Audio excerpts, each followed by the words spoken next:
Bulldogs. This week, temperatures are going to be mid-90s, and next week, we're going to have our first official taste of fall with 40 to 50% chances of thunderstorms. See you next week. So Jonathan, how does one apply to be an RA? Well, first of all, you have to have mad talent to be an RA. And so at the end of each semester, Resident Life and Housing will have flyers posted in every single resident hall. And then how I did it is that I just scanned a little QR code, and then that took me to the application process, to the application form. And then I filled out my information, just like some basic questions about my resume and whatnot. And then I got a call about a week later saying we would like to schedule for an interview. I went in for my interview, and then about a week later I got a call from a housing coordinator asking me to essentially become an RA here at Oklahoma Hall.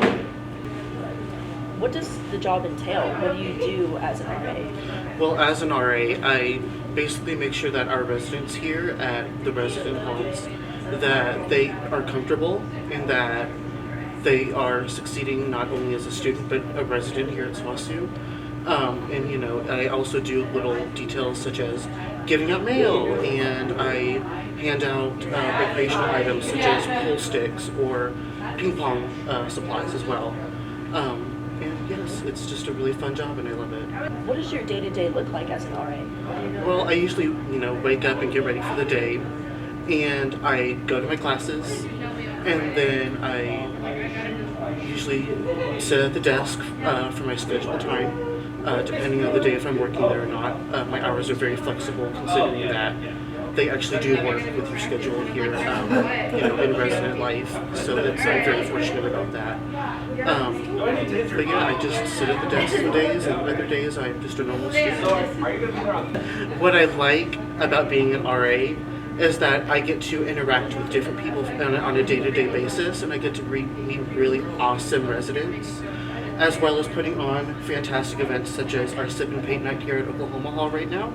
And also, I really like interacting with all the other resident life staff, such as the other RAs, housing coordinators, or anyone that just works in the office as well. So obviously sometimes there are challenges to being an RA. So what do you think are some of the downsides of being an RA? A couple of the downsides of being an RA is that you get very socially drained, and that you really do crave that alone time to yourself. And to kind of combat that, I really do spend quite a bit of time in my room, as opposed to being, down here or anywhere else on campus socializing. Another downfall of being an RA is that it is extremely time consuming.